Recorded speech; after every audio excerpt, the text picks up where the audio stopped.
Good morning, good afternoon, good evening, wherever you're calling in from. We are very grateful to have you here today for the next edition of Music Business Common Ground webinar series. My name is Henrik Bick. I'm the Communications and Content Manager for Music Biz, and I'm glad to be the one to welcome you to today's webinar. Before we kick off, I just have a couple of housekeeping notes for you and some info on what Music Biz has coming up in the next few weeks. First and foremost, to make the most out of today's webinar, if you'd like to connect with the rest of the folks attending, be sure to change the settings in your chat to who can see my message, everyone. That'll be the little blue drop down in the chat bar. That will allow the rest of the folks who are here today to connect with you. We will be taking questions at the end of today's webinar, and we'll actually be kind of taking it in a conversational format towards the end of the session today. So look forward to that. But best way to get your specific questions for Q&A submitted to our presenters is through the dedicated Q&A box on your Zoom dashboard. You'll click the Q&A button, and then from there, a separate window will pop up. You can type in your questions, and that way today's presenters can access them before we answer them at the end of the session.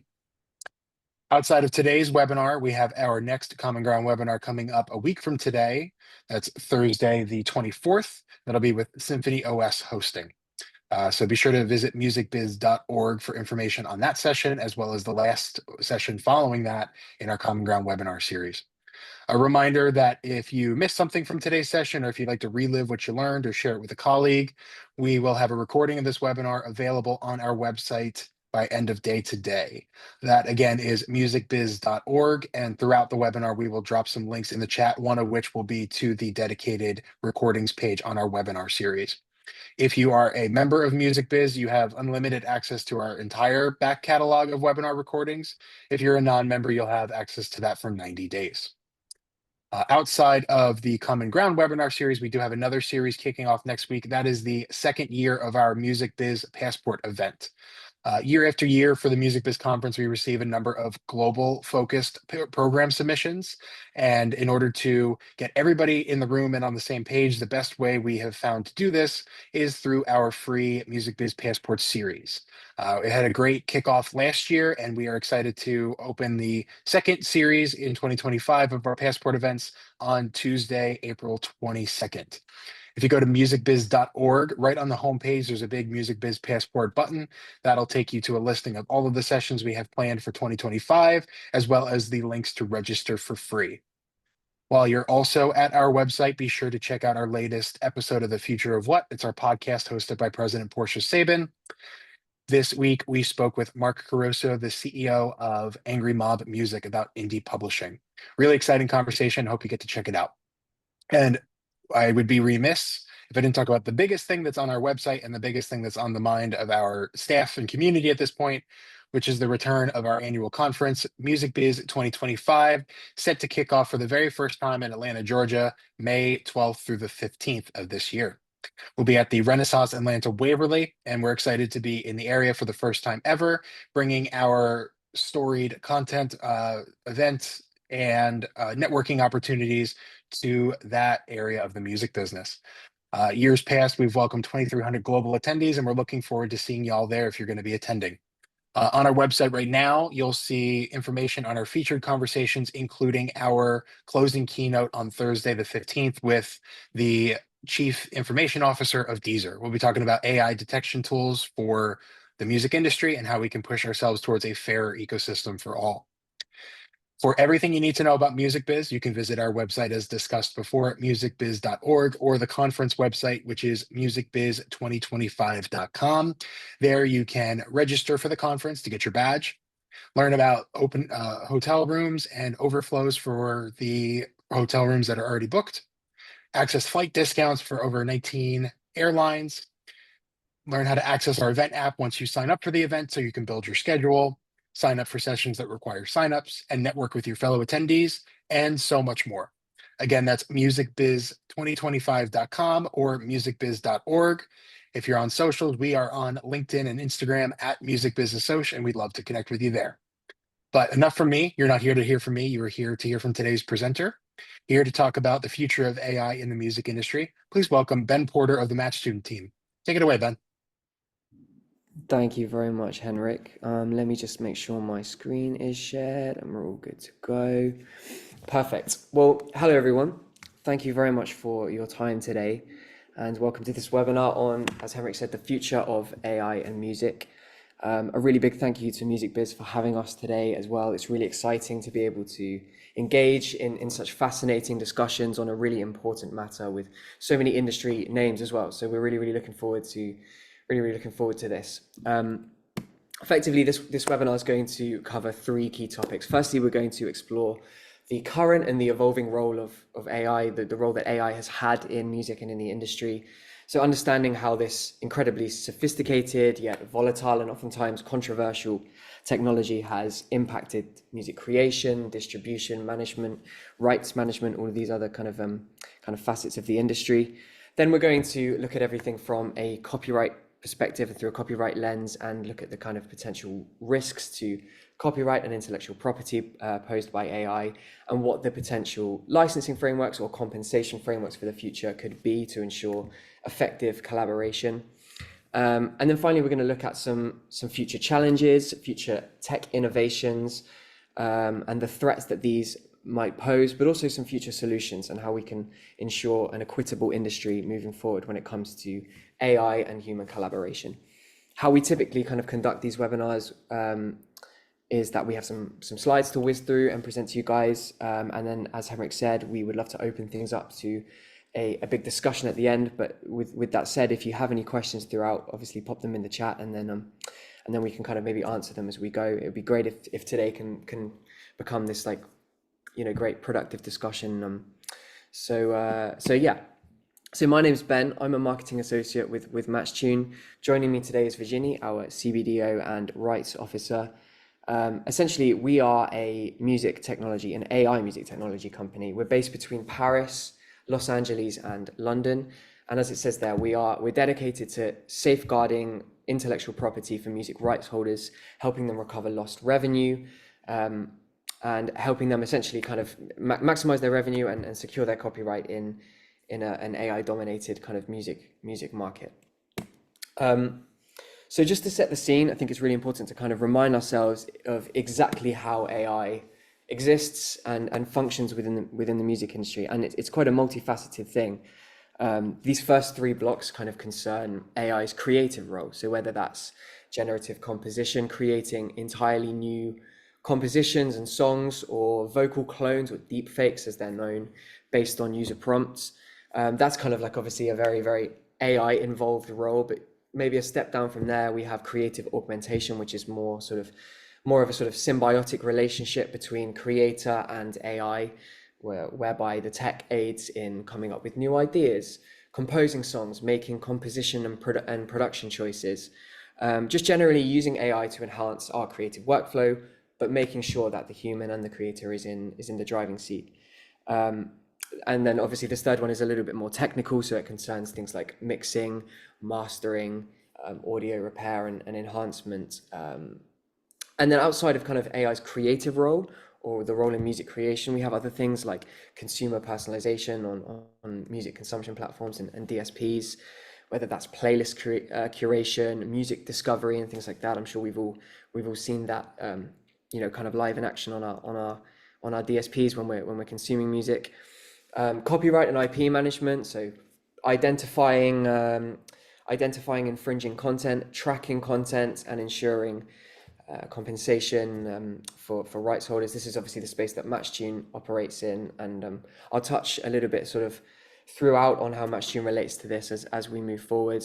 And then we have some other more kind of lateral use cases as well. So things like real-time music adaptation for events, immersive live experiences and stuff like that. So it's a very multifaceted role that AI has in music today. And yeah. And then if we look at things kind of chronologically as well, I think with the kind of ubiquitous nature of AI within music right now, one would be forgiven perhaps for assuming that it's kind of a new phenomenon. And to a degree, it is, obviously, with the level of sophistication that it has now. But so the reality is that it is kind of important to note that AI has functioned, or at least algorithmic kind of assistance has functioned within the music industry for sort of the last 75, 80 years. As I say, not with the level of sophistication that we're used to now, but in some capacity at least. So if we go all the way back to the mid 20th century, for example, we see things like algorithmic composition and rule-based composition. So a great example of this would be something called the Iliac Suite, which was a piece for string quartet. I believe this was 1957. It was a string quartet piece that was composed entirely using algorithms. So it's kind of an early form of what we see now. As we move forward to kind of the end of the century, we see more advanced machine learning, more detailed audio analysis, playlist sort of curation and personalization and sort of user experience enhancement and stuff like that. But again, still very, very surface level applications of algorithms and AI. Then as we get to the start of this century, we see kind of the coining of this term generative AI, which is obviously a very big industry buzzword now. So this is obviously deep learning models capable of producing entirely new compositions of music, vocal deep fakes, and voice cloning and things like that, and also AI assisted composition and production tools. So things like the iZotope suite, or these kind of collaborative tools that we use. And all of this stuff has obviously continued to grow in sophistication as we move forward. As we get towards sort of the maybe 2020, perhaps we start to see a lot of these things, but possible in real time. So things like live voice cloning and live vocal style transfer and adaptive music generation. And then if we look forward, this is something that we'll talk in a little bit more detail about later, but moving forward, there are some really, really fascinating, potentially scary sort of trends and places that the industry can kind of, that the space can go, things like quantum computing, neuroadaptive AI systems, agentic AI, local AI. These are all things that we'll touch on in a little bit more detail later. But that's the kind of timeline of how AI has kind of grown and burgeoned within the music space and the music market. And with such like a kind of rich history, again, it sort of feels as though AI is sort of at this big boiling point right now. But the reality is that we're going to see the majority of growth over the next sort of 8 to 10 years. And between 2023 and 2033, for example, the valuation of AI is going to pretty much 10x, which gives you an idea of exactly where things are going to go, the potential threats, and kind of really underscores exactly why we have to make sure that we control AI and that we foster a music industry that embraces it and uses it in a kind of equitable manner. Virginia, I'll pass on to you to talk about this stuff. Thank you very much. Yeah, so let's start with the numbers, and they are pretty massive, as you can see. So every single day, there are around 20,000 AI-generated tracks uploaded on Deezer. It's the new number that they released yesterday. It was only, if I can say only, 10% in January. So in just 4 months, they doubled the amount of AI-generated tracks uploaded on their platform. So already we have 2 out of 10 tracks that is AI made. And that's just what's being shared publicly based on an official discussion that I had with Spotify. They said that it's basically kind of the same numbers. So it's already a lot on DSPs. Then we have platforms like Mubert, which said last year that over 100 million tracks were created using their tool, and that's using licensed music. So it's not like even scrapping the web, it's licensed music. We have another example with Boomy. So they had 40 million songs created by May 23. Boomy was launched in October 2018. So in only 5 years, they generated more than 40 million songs. I don't have their numbers in 25, but I guess that for them, it has probably decreased since the launch of Udio and Suno.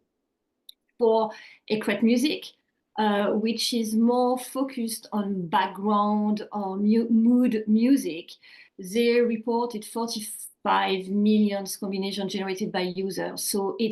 And they're adding more than 500,000 new patterns every month. Then we have Udio, launched in April 24. and they're already pushing out 10 tracks per second, but it's data from 6 months ago. But 10 tracks per second, it's equal to 600 songs per minute. So while we are talking here, we already have, thousands of songs being created. And finally, so there is Suno, which had 12 million uses of a generator between December 23 and May 24, because I was not able to find new data since May 24. But we know that it's growing by about 50% every month. So based on extrapolation, we think Suno should be around 40 million AI generated tracks now.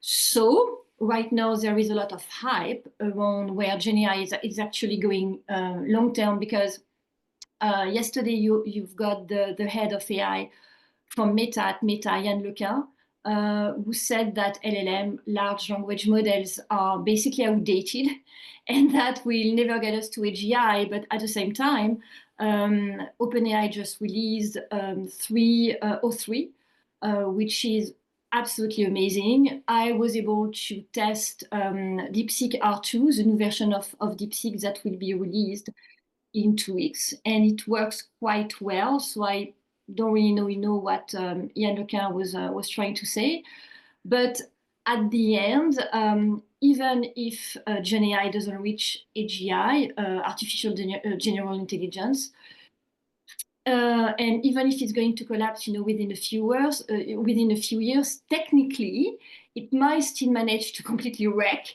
creative industries in the meantime. So it's really a paradox between the hype without being really sure that GenAI is actually going long term, but being able to manage to wreck creative industries in the meantime. Thanks, Virginie. Yeah, I feel like every time I look at this slide, I have to scratch my eyes a little bit at some of these statistics. It really is incredible. And when you think about the fact that it's going to 10x as well, at least it's predicted to, then that sort of makes it a little bit more scary and really underscores exactly why discussions like today are super important.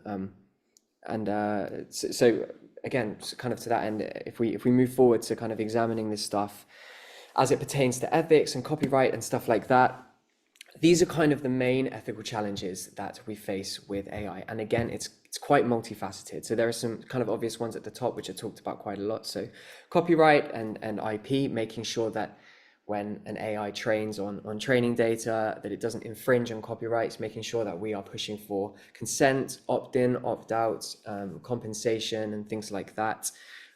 This is some stuff that we'll touch on in a little bit more detail later. There's also, kind of in a similar vein, data privacy, GDPR, making sure that user data is protected. Bias and fairness, avoiding the, as it says there, the perpetuation of existing biases when it comes to music recommendation, creation, promotion, and things like that. This fourth one is a really big one and isn't really talked about too much, and that's the loss of human creativity, which is in a world where it's so easy to create a song on Suno or Udio or whatever it is. Why would somebody want to learn the guitar? Why would somebody want to learn to sing? Why would somebody want to go through those growing pains when they can just create a song and be an artist like that? It's a really, really scary thing for the art form that I'm sure we all have such an affinity for. So that's a really big one, and one that I think warrants a fascinating discussion, I think, a little bit later. The other thing is content attribution, so labeling, making sure that AI content is credited and labeled to kind of ensure a little bit more transparency around it. And then obviously the last thing is economic impact, so job losses when it comes to, and we're seeing a lot of this particularly in things like the sync music industry and stuff like that. Addressing job displacement in an industry that is already sort of regarded as being quite hard to earn a living in. It's really scary to imagine exactly the kind of impact that AI will have on that. Virginie, I don't know if there's anything that you wanted to add there. Yeah, no, I think you're right to talk about ethics, because it's really this is where things get really uncomfortable, like you mentioned. It's because AI has been trained on millions of songs, artworks, voice, personal photos, pictures, all scrapped without permission payment or notice. Like you say, consent. We don't really know sometimes that they are being scrapped. So we saw it with Studio Ghibli. We'll talk about Studio Ghibli a bit later. And people flooded social media with AI images copying their exact style, the style of Studio Ghibli. And no license, no approval, no money. And people were quite proud of it. They didn't care, actually. They were quite proud of using Studio Ghibli. And at the same time, and it's another paradox, users are uploading their own faces and voices into tools like OpenAI, knowing that OpenAI, use it to copy others. So we also have question about who owns the data now. Where does it go? Because we don't know where it goes.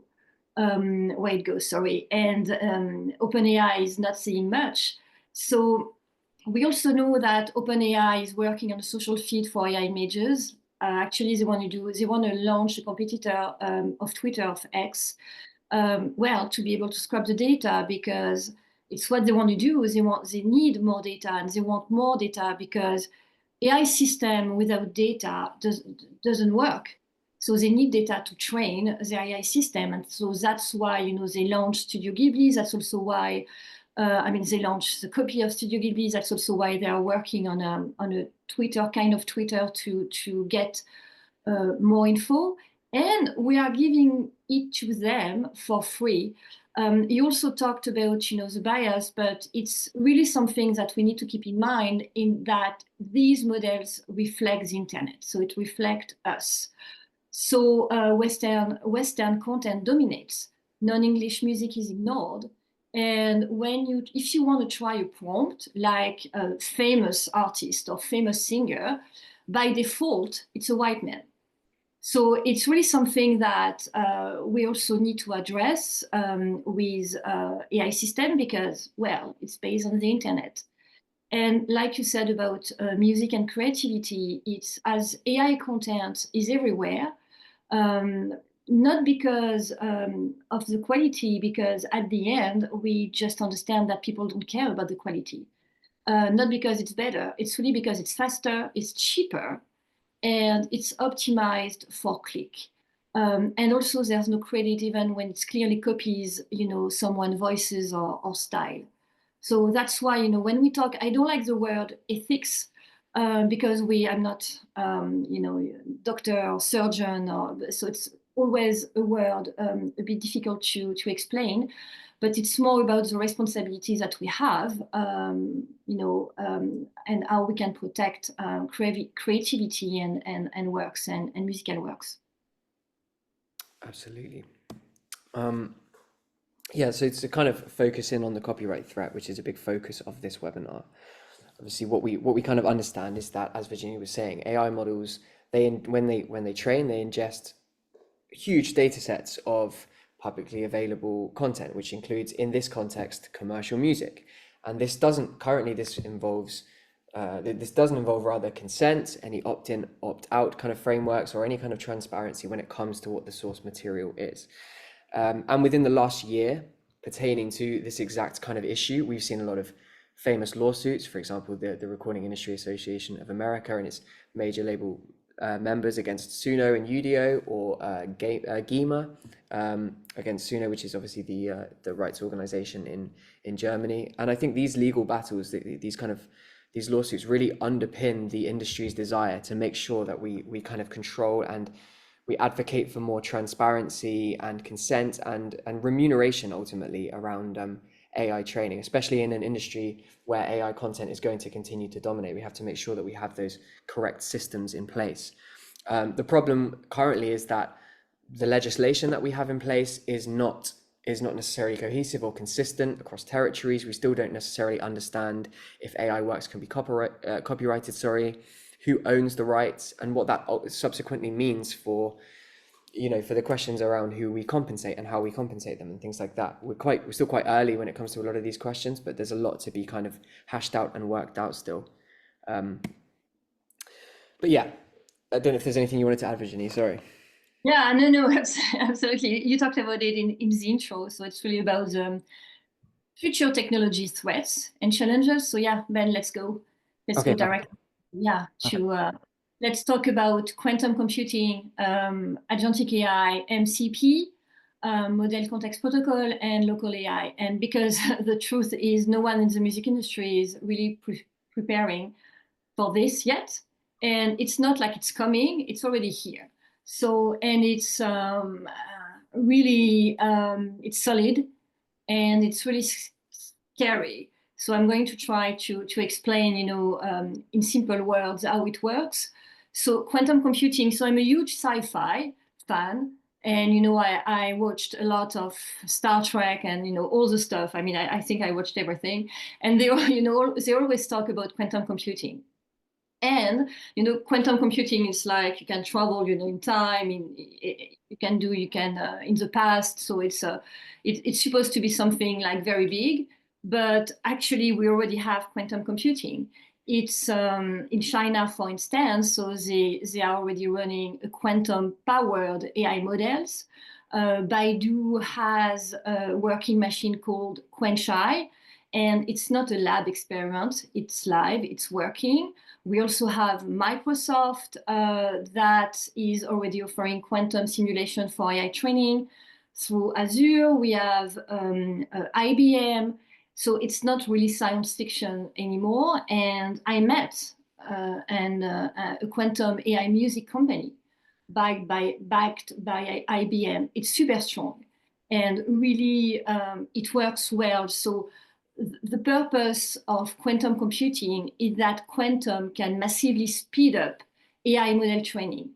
So tools that used to take weeks or months to train might now be built in hours. So that means that faster innovation, more powerful models, more experiments.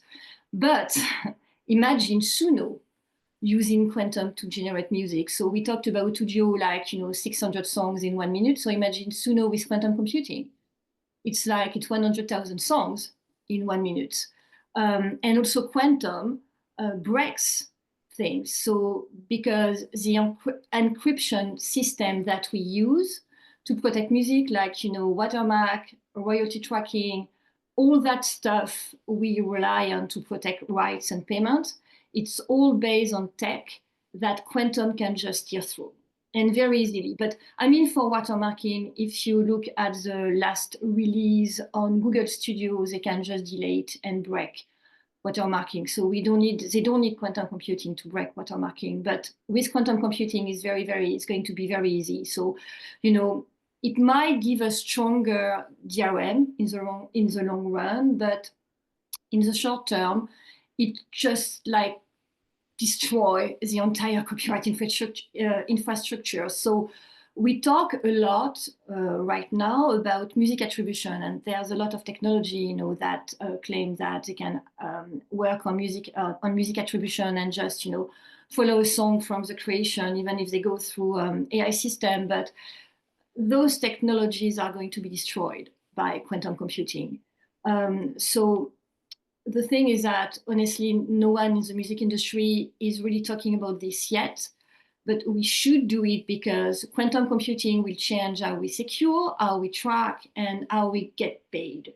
So it's a big, big, big thing that we should really prepare. Same with agentic AI. So agentic AI, it's like a trend now. We have AI agent, autonomous AI agent, agentic AI absolutely everywhere. And it's a bit wild. So it's not like just GPT answering your question. We're really talking about AI system that can make decision, take action, and even talk to each other. It's absolutely, I saw a video with two AI agents talking to each other in like electronic beep, because they are able to recognize if they talk to a human or if they talk to an AI agent. So it's really wild. And so they can do everything without needing human input. So you have, many tools like AutoGPT, OpenDivine, and Manus. And Manus is, I don't know if it's crazy, amazing, weird, or scary, maybe all of them, but it is. And so they just don't wait for prompt. You can just give them like a goal, like promote this new release or manage my catalogs. And they break it into, like plan the step, plan the steps, take action, and adjust based on the results. So they will connect to tools, to database, to APIs across platforms everywhere. So now, I talked about Suno becoming using quantum computing, but imagine if something like Suno becomes fully agentic. So you could have an agent that creates songs, another one that registers the copyright, because yes, I know AI is not supposed to be copyrighted, but I can tell you that most people on Suno, they re-record the songs to make sure that nobody can detect if it's AI or not. Then another one that will upload it on streaming platform, because why using digital distributors when you can just connect AI agent from Suno to Amazon Music, or Amazon Music using AI agent because they don't want to use distribution anymore. And you can have another one starting building a fan base on TikTok, all automated. So no label, no team, just a stack of agents talking to each other. So it's a bit like what will happen, to companies like TuneCore, to DistroKid, to PROs. And if a model can scan your catalog, track usage, issue copyright claims, collect royalty automatically, are we ready for that? And do we trust it? And I saw many examples of people starting to work using AI agent, Pro Tools with directly with an MCP. We'll talk about it, connecting with AI agent, and then sending it to Amazon. When I talked about Amazon Music, it's because I saw examples about sending a song directly to Amazon Music using AI agent. So it's not like sci-fi. It's also something that is coming. So agentic AI might change the workflow. So it's also something that can shift the power dynamics. So we have nothing ready to handle that yet. So it's also something that we need to work on. Next, we have MCP. So MCP, it's what we call Model Context Protocol. So I would say that it's becoming the backbone of agentic AI workflow. So it's like agentic AI and MCP. Very easy to use. It's open sourced, created by Anthropic. Anthropic, it's the AI system behind Claude. Claude, it's the competitor of ChatGPT. It's another AI system. And it's really like how to make sure that with an MCP is that the AI system will be able to work with the data, because until now, AI systems, they lived in silos. So it's very powerful, but you can't connect like almost anything. So if you wanted to connect with Google Drive, for instance, it was like a bit complicated. Same if you want to connect your music catalog, if you want to connect internal business data, same, you can't do it. So MCPs, they change that. So it's a new protocol that will allow you to plug everything into your MCP. So you will plug the data that you need, and Claude, so the AI system behind Anthropic, will put everything in context in real time. So it means that your model will know exactly what you are working on, what files matter, what project you are dealing with. And so what is really interesting with MCP is that you can link Claude directly to the tools you already use, like Blender, like GitHub, like Google Drive. And then you just have to use prompt to work across them. So for instance, instead of opening Blender, you just could ask Claude to generate a scene using Blender or this 3D model, because Blender is a 3D model modelization tool, and just using prompt. And Claude will do it directly. And so also you can also use MCP to connect all agents together, like one agent that will retrieve all the files, another that will edit them, another that will publish them, and just through one workflow and just one single interface. So really the MCP is like the glue between all agent and agentic AI. So it's also mind-blowing when you start using it. And then we have local AI. So local AI is just like, it means that your system doesn't live in the cloud anymore, like you can have with ChatGPT. It runs directly on your device, your laptop, your phone, your smartwatch, everything. And it started with a Chinese model with DeepSeek and with Baidu. So for artists, it sounds amazing at first because you get full creative control. You can just, run your own catalog on your local AI system. You don't need to be connected to the internet. You don't need to send your music IDs or your prompt to a server owned by, big tech or owned by, a music AI system. It's faster, it's private, it works without an internet connection. You can work from everywhere and can have the, worldwide knowledge, from everywhere. But at the end, it means that there is no tracking, there's no oversight, and what happens when someone train on copyrighted music and generate ton of songs without any tracking, because if it's local, I mean, what about, a watermark? What about, how can you track the song if it's local? So there's nothing stopping people from building offline deepfake models that will imitate your voice, your beats, your sound, your music, and then distribute that music without leaving a trace, because there is no guardrails, there is absolutely anything. So here we're talking about what we call, offline piracy. So it's, AI clones, AI music made in basement, uploaded anonymously, no metadata, no licensing trail, no way to claim or collect royalties. So it's local AI give us freedom and privacy, but at the same time, it's a big risk in a way that we haven't seen before. And same like, for MCP, agentic AI, or quantum computing, we don't have any infrastructure built around it to protect it. So now, let's talk about what the government are doing or are not doing, because when it comes to AI and copyright. So first, it's not in the slide because it happened just 2 days ago, but I just wanted to touch base about what Jack Dorsey, the former CEO of Twitter, Twitter, said 2 days ago when he called for the end of IP. So he said that IP is outdated, that the internet should be free from ownership.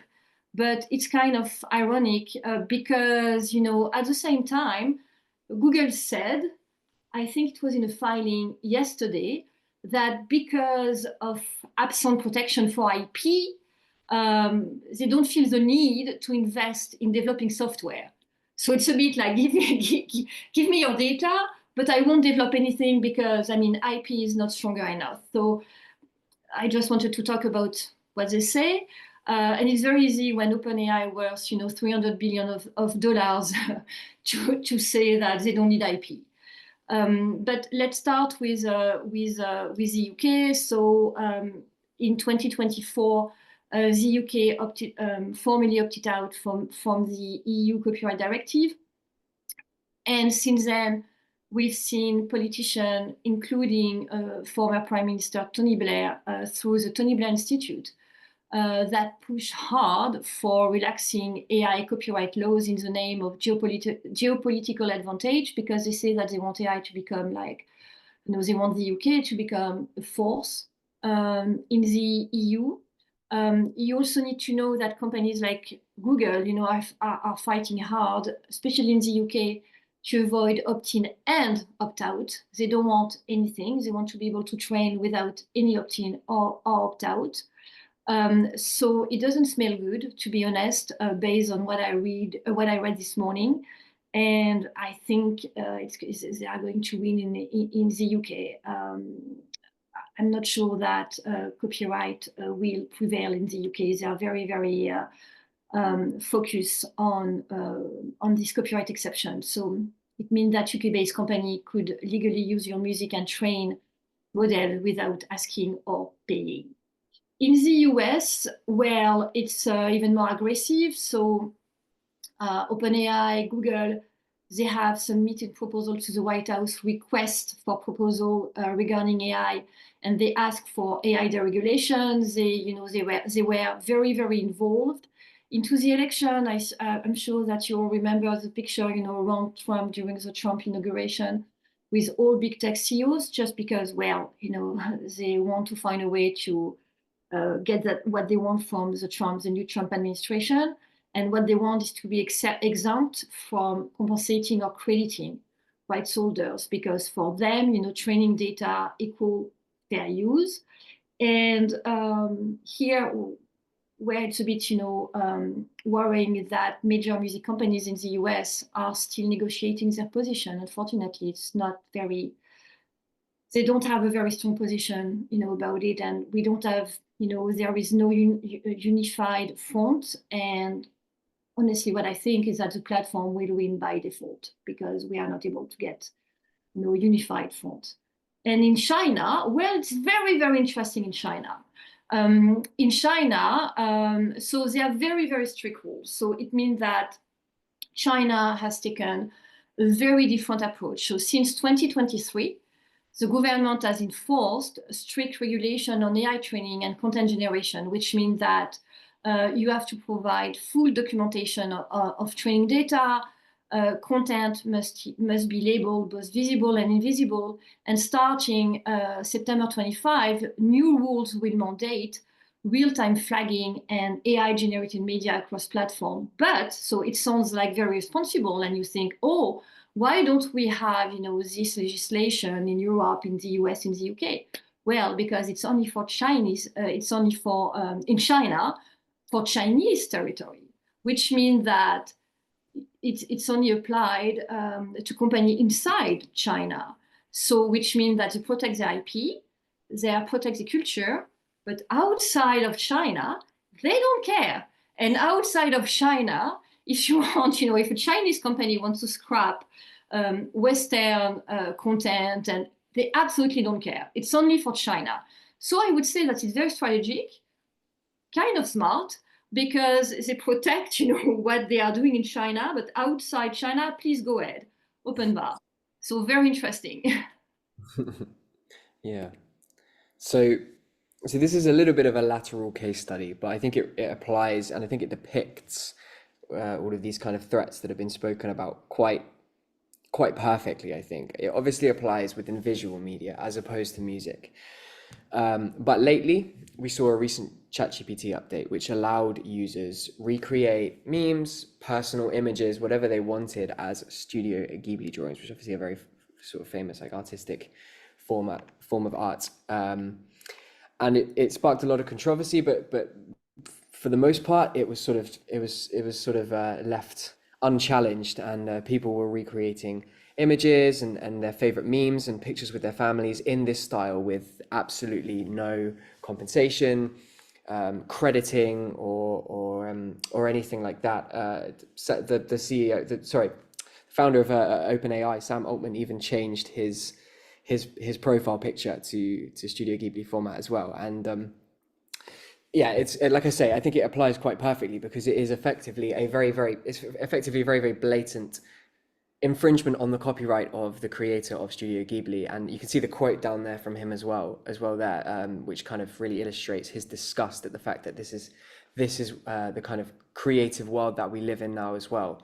And like I say, it's lateral because it applies to visual media, but this is happening in music as well, and this is going to continue to happen in music as well, which really kind of outlines the threat of it all. Virginia, I don't know if there's anything that... Yes, absolutely. For me, Studio Ghibli is really a shift, because we are winning in court. Court, kind of, but it's not too bad. But we are losing with the public completely, and we are losing with government and legislation.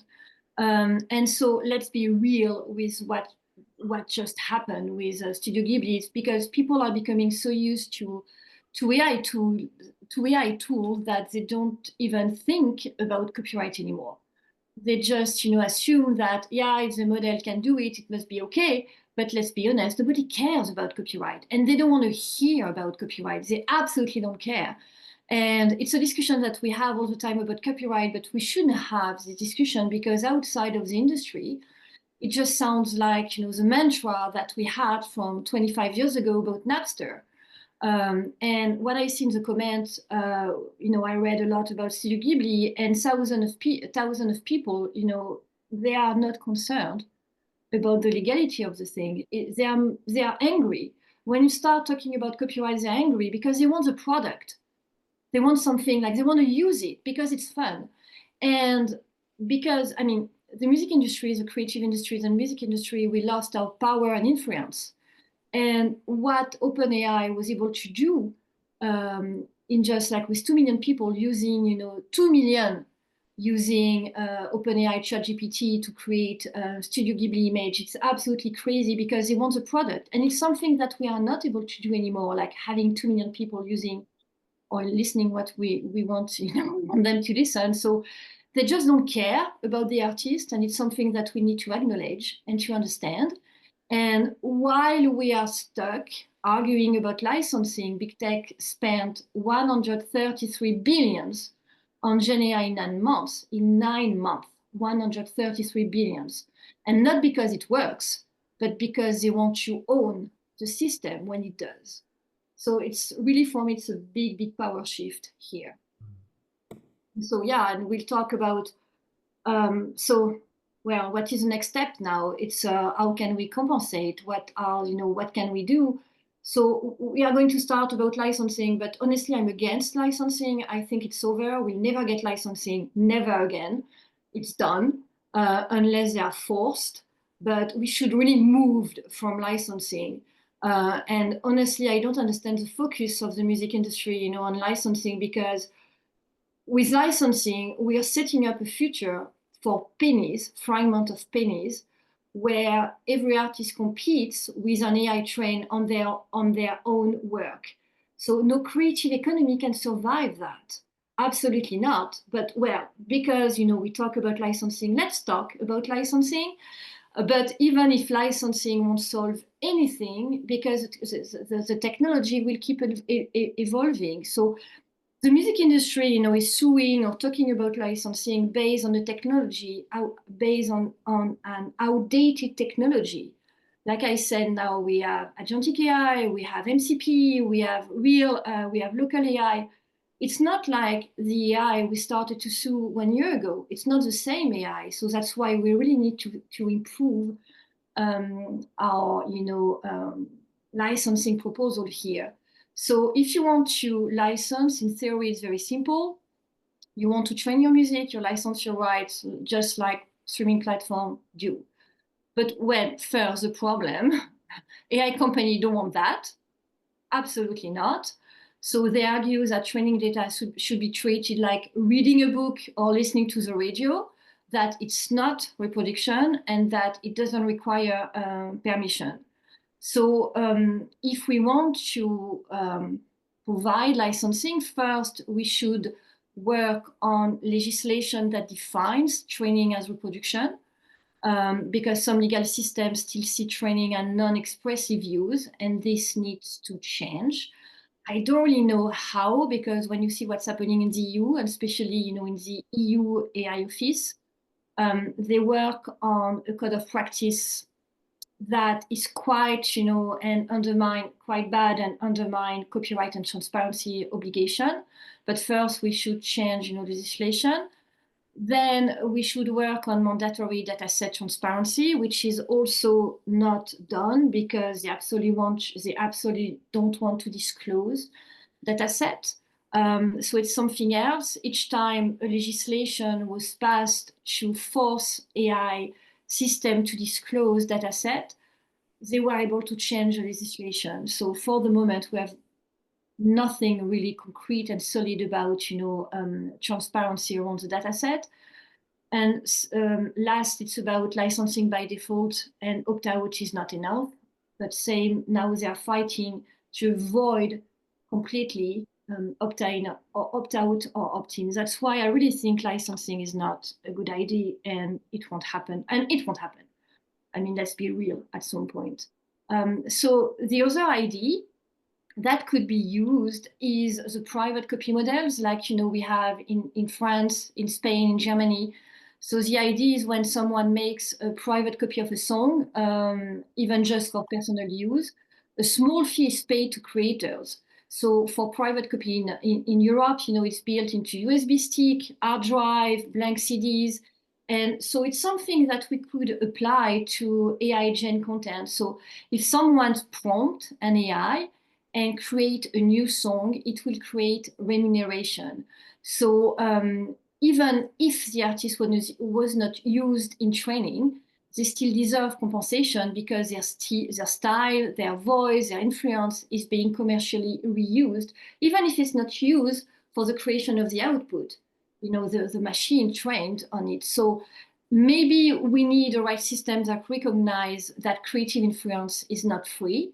And we can also work on private copy. So it's something that could be an idea, instead of licensing. And then we can also work on what we call cultural fonds. It's something that CMOs, collective management organization in Europe, like SACEM in France, GEMA in Germany, or PRS in the UK, are doing. Because let's be honest, it's really to invest into education and long-term cultural investment, because AI system, AI model were built on decades of cultural labor from artists who were, never asked, never paid, never told their work was being used. So maybe we can also work with AI system, or AI companies should be required to reinvest, in the creative industries, because without those data, they are nothing. So maybe they could work on funding music education, supporting artist residencies, cultural fund, local infrastructure. It's an obligation for collective management organization in Europe, by the way. So also they could work with independent labels, rights group, to make sure that innovation includes and doesn't replace real human creators. So it should be part, I really think that it should be part, of the cost of doing business, the same way companies pay carbon offset, or carbon tax or data tax. The thing is that even if Gen AI is not long-term, I don't know, even if they are not able to reach a GI, it's here. They scrapped the whole web. They started in 2016, so it's done, it's over. So we really need to find a way to control more, I would say, but not by licensing and spending, years on something that won't work. My personal opinion. So at this point, we thought it would be great to open the floor up and kind of have an open discussion based around these kinds of questions. So what does a realistic ideal world scenario look like for AI and its relationship with music and its integration into the music industry?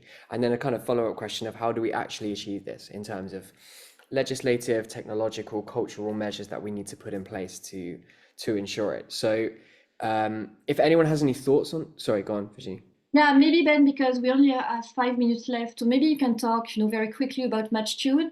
Yes. So people, will gather their thought and maybe, think about their question. Yes. And if we can just, spend 1 minute on what we are doing at the end. Yeah, absolutely, good idea. So yeah, if you have a thought around any of these questions, feel free to pop in the chat, but we'll revisit this. But yeah, I'll talk a little bit about what Matchtune does effectively first. So kind of one of the great things about our team at Matchtune is that we are all actively involved in the music industry beyond our work with Matchtune. So we all work for the company, but beyond that, we work in the music business. We are seasoned writers, session musicians, producers, music entrepreneurs, and we have a really eclectic team with a lot of depth in terms of our experience in the industry. And this kind of gave us, around this kind of industry pain point that we've been addressing, this gave us a lot of foresight when it came to the problem and the pain point, gave us a lot of expertise, but it also gave us a very deep vested interest to be the ones at the forefront of the solution to kind of ensuring that AI is equitable within the music industry. So to this end, we developed two solutions for music rights holders. And the first is this one here, Covernet. Effectively, what Covernet does is it's a dual interface platform. It scans all key online platforms to identify potentially infringing content. So this is, YouTube, Meta, TikTok, and stuff like that. And the kind of content that it uncovers is things like AI generated vocal clones, things like modified audio, masters with alterations to speed, pitch, and things like that. Unlicensed covers, and obviously one-to-one kind of master usage as well on these online platforms. As I said, there are a couple of interfaces. The first one is a kind of holistic dashboard, which gives you kind of key metrics like opportunity cost, and things like that, just to give you an idea of the kind of revenue that Covernet can uncover as well. Within 1 month scanning for Beyonce on YouTube alone, Covernet uncovered over $8 million in revenue. So there's so much revenue on the table. And the reason that we developed Covernet was to kind of uncover this and help rights holders, really maximize their revenue, particularly as the waters get a little bit more cloudy moving forward. So this is the first product. The second one concerns AI generated compositions from the likes of Suno, Udio, Boomi, and stuff like that. Its name is DeepMatch.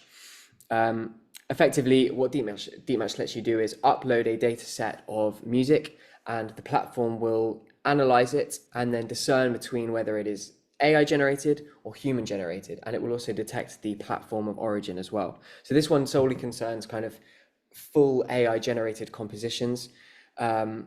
But ultimately, it lets you understand the data set of music that you're receiving. It increases the transparency around that, which is really, really important. As I say, as the industry kind of as AI is more integrated into the industry, we see more AI generated content and things like that.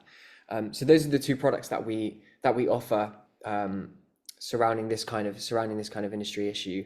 If anyone has any questions about those products, wants to book a demo, or just wants to have a chat with us about it, these are the two emails that you can reach out to, either Virginie directly, or we obviously have a contact email. So feel free to make a note of those right now. I'm sure we can pop them in the chat later as well. Yeah, Okay. let me know. Now back to our questions. Yes. If you have questions, for sure. Absolutely, yeah. So I can't actually see the chat right now because I'm presenting, so I don't know. I can't see the questions that people have. If you have one, feel free to pop it in the chat, or pop your mic and your camera on, and we can go for it. I can read the questions. So we've got a few in the Q&A box. One from Robbie saying, could there be a future where legally generative AI services may need to fingerprint their audio files so that DSPs and distributors will know which releases are majority AI created? Well, it depends. They can, absolutely. It's absolutely not an issue. They can do it. Technically speaking, it's not an issue. It's more a question about distributors and DSPs. Do they want to know? Because I know that it's a big discussion between record labels and DSPs about do they want to label AI, because they also make money. Distributors make money also with distributing songs. So do they really care if it's AI or not? I don't know. We should talk about with the distributors about it. They are not required to check if it's AI or not. It's not legally forbidden to distribute an AI song or to put an AI song on DSPs. So the question is really on DSPs is that, are they interested to label AI songs? Maybe. They monitor what's happening on the platform, and they monitor, how many songs, are AI or not, because we get some data from Deezer. But it's not really about Suno or Udio putting a label, or distributors, DSPs also being able to label. It's more like a question of, do they want to do it? Right. And based on the discussion that I had so far with DSPs, well, it's a question, but they don't feel, like a pressure to do it. And like I said, just, to add, like I said, many people re-record the AI song. So what do you want to do?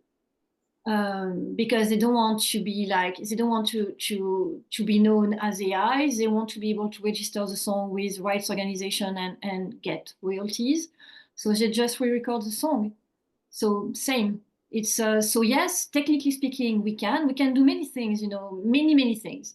Fingerprinting, tracking. We also have now bots that block AI system that blocks, the training from AI, the scrapping from AI system. So there are many things that we could use, but it's more a question now of, do they want to do it?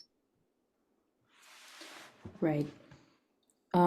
So we have another question from Alex Pittman, and I know we're over time here, so presenters, if you need to get away, we have these questions that we'll send to you guys after this, so don't worry, your questions will be answered. Maybe we answer a couple more right here, right now. Yeah, pleasure. Okay. Do you think the US Copyright Office will announce that 100% AI generated works can be copywritten? Why or why not? Here, I don't really know. I don't know because, they released, it's very funny because they released their last guidance about AI. I don't remember, it was like 1 month ago, something like that, more or less. And it was very funny because on the internet, it was like, AI people were like, oh yeah, now we can register AI music with the Copyright Office. And rights holder were like, oh, thanks, to the Copyright Office. They say that if it's AI, it can't be registered. So I'm not sure that people, were very clear about their last guidelines. They said that it depends on the percentage of, AI prompt and the usage of AI.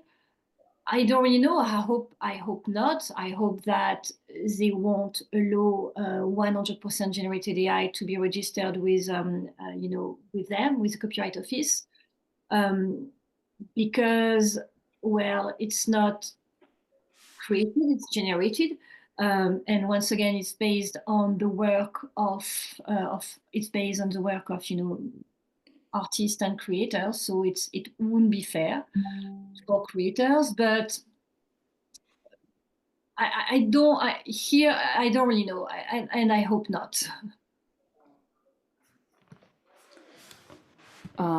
So we have another question from Maria. With the intelligence of quantum computing to train AI models, can there be fingerprints on the assets used to train those AI?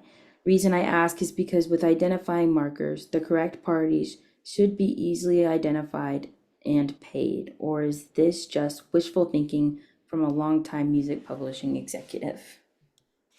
Can you repeat the question, please, if you With don't mind? Yeah, of course. With the intelligence of quantum computing to train AI models, can there be fingerprints on the assets used to train those AI? Reason I ask is because with identifying markers, the correct parties should be easily identified and paid. Yes, no, absolutely. But on the long term with quantum computing, but absolutely. I'm not sure that it's going to be fingerprinting, but it can be kind of fingerprinting. But yes, absolutely.